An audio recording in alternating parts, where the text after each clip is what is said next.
Hi everybody, in this video we're going to be figuring out how to design the elements that are not present in our concept and figure out how to actually bring this model into a more functional state for in-game use. Alright, so we're in Max now, and the problem that we have with our concept is that it only shows us the front. And the fact of the matter is we do not get to see what's going on in the back.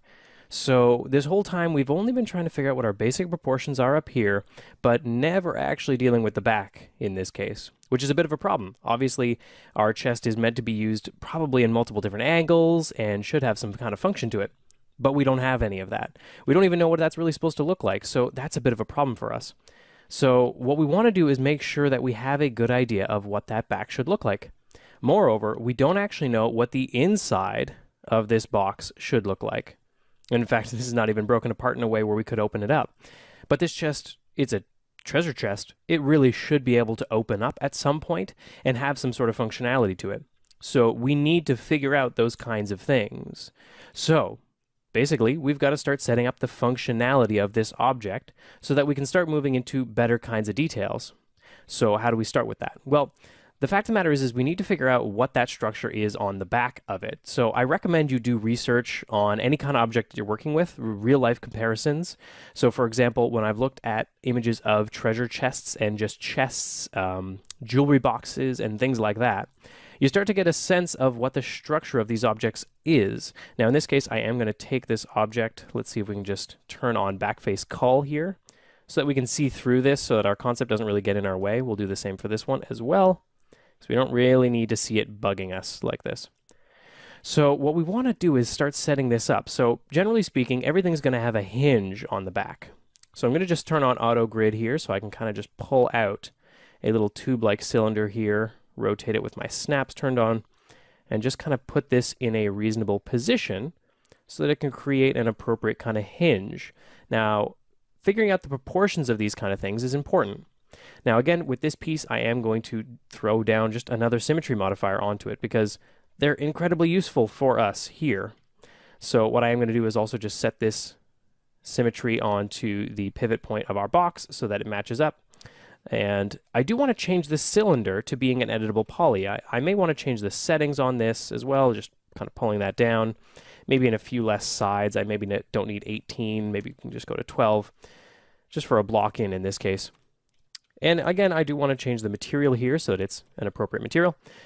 But this doesn't really quite work for me. I want to have a little bit more control than this, so I can still easily edit this. So if I try to just collapse this down, I'm going to run into some trouble. And I don't have access to converting anymore in this area. So what I can do instead is actually just create an edit poly modifier on top of my cylindrical mesh, my primitive. Just right click and then go down to collapse to. And that will actually just convert automatically my cylinder primitive into an editable poly. So I find that to be a really useful way to just kind of quickly make this a usable mesh so that I can actually edit vertices and things like that really quickly and easily. So you want to get the proportion of this looking right, especially from above. Now, this works pretty decently, but this is a huge object. There probably should be a little bit more function going on here too. So we also want to think about some of these connecting pieces at the back. Let's reuse some of the elements we've already got. There's no reason we need to reinvent the wheel on them. Again, reuse is your best friend at unknown sections of a model because there's lots of situations in which you're going to be creating something. You won't quite know what it is that is supposed to be there, and so you need to invent some of those empty areas. So your best bet is always to just reuse the design aesthetics that have already been established. So in this case, let's just pull this section out just a little bit more so that it fits this area just a little bit better. I think I might need to adjust these proportions as well, but we'll wait on that for the moment. And that starts to work pretty well. This creates a nice shape from above. Now, this section back here, we don't necessarily just want to reuse these parts that are up here. And it's not necessarily the most interesting kind of shape. But again, let's try that out. I recommend a lot of experimentation with this stuff, because the more you experiment with these shapes, the more you're going to get a decent idea of what you're working with, what's actually valuable for the design, what kind of things are supposed to be there, and what kind of things aren't. So let's just kind of pull some of this stuff out. But this could really still be a foundation for the rest of what we're trying to create here. So maybe instead we rotate some of these shapes. kind of pull some of those in. Take some of these edges here, pull that in maybe a little bit, maybe pull this up so that it kind of connects with that hinge a little bit better. Maybe grab something like this and start to pull some of these areas in just a little bit. Again, we kind of want to maintain some of those angles that already exist. We don't really want to start changing these up into something like this. Again, if those angles change too much from each other, they're going to look like they don't really go together. So again, you just want to make sure that those angles, those lines, all stay consistent with one another as much as possible. So let's take this, pull that up maybe a little bit more here. And if you need to kind of recreate that angle, you could adjust and change from there. We could take this as well, maybe rotate and start to put on this top section if we wanted to. But then we got to compare with some of the shapes that exist next to it, because comparisons are always the most important thing that we can work with. So for example, you can see here, these lines don't necessarily intersect in an appealing way. They kind of counteract one another. They don't go together in an appealing way. It kind of looks like bunny ears next to these pieces. It reminds you of shapes that it's not really supposed to remind you of. But one thing that's not helping us here for design purposes is material colors. So let's just jump back into our material editor with M. Let's just double click this material that we've just created and let's adjust it. Let's make it a little bit more like a gold color. Let's darken it a little bit. Make it this nice kind of material. And you know what? Let's give it some specularity just because that's nice to do. Make that nice and yellow and increase that specular level and increase that glossiness. That low glossiness level is usually always too high. 35 is usually pretty good inside max. And we can start applying this to various objects such as this and this. Let's just select the pieces that we might want here, like this one, and I think the legs as well. And we can kind of just compare with our concept, make sure that that's all correct.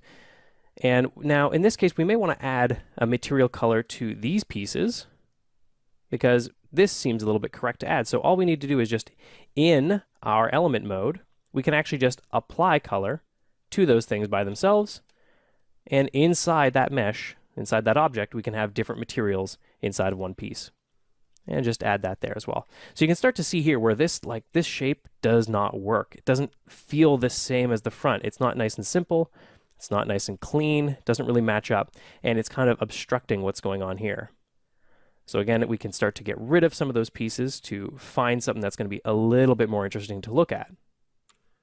Now, in this case, we could start to maybe find some other kind of solutions here, some different ways to create an interesting shape for us. So maybe let's try pulling some of these pieces in a little bit and maybe trying to recreate some of this shape that's going on here. So what I'm going to do is just use that chamfer again to kind of recreate that basic edge, but I'm also going to pull this out a little bit. Just grab that edge, hold shift and drag. It's giving me the wrong material here, which is not a big deal. Just kind of pull this open again and apply to that surface. And maybe let's pull this edge in.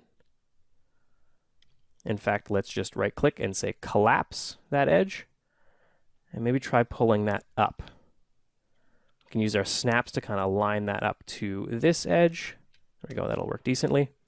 Pull that up and start seeing how that looks from far away. Because we could start to just kind of pull this whole thing out to see if we're going to get something that's going to work nice for us here. It's pretty decent. Let's just pull these edges out here. If you're running into trouble seeing past your shell modifier, just turn it off temporarily so you can kind of see what you're working with. Grab the appropriate edges to kind of pull this in. Turn our shell back on. And just try to see what that does for us. So in this case, we start to make this really kind of interesting shape. Now again, we kind of want to maintain this as much as possible, but sometimes you got to break those rules that you've established in certain scenarios. So this works pretty decently. And the nice thing that we do start to create is this little back shape. So when we're seeing this from above, we've got this interesting little shape here. Moreover, when it opens, we may create this nice little shape that this top section could, in theory, rest on, so that we'd have sort of a functional design element here. Now, lastly, let's kind of just break this model up a little bit more so that we can use it in a more functional fashion. So I'm just going to collapse down this symmetry modifier, and I'm just going to center my pivot again on my object just to kind of make sure that that works well. And I'm going to detach this top section from the bottom. And now what I'm going to do is just attach all of these pieces to this cylinder. So let's name this properly, hinge. And you can see in our outliner over here where that hinge is. And all of these other pieces, including this, we should just drag into the hinge, meaning that when we move this hinge, the rest of those pieces will go with it, and we can start to get a sense of what this would look like opening up. Because now we can start to adjust this maybe so that we can say, okay, well, that seems like an appropriate angle to open this up at, or maybe even this. And then we can modify this part right here. Oh, let's get in here to our vert mode. There we go. And just kind of pull this down so that it hits a nice little angle there. That seems pretty good. Turn that off. Come back to our hinge. Got to get that right spot there. There we go.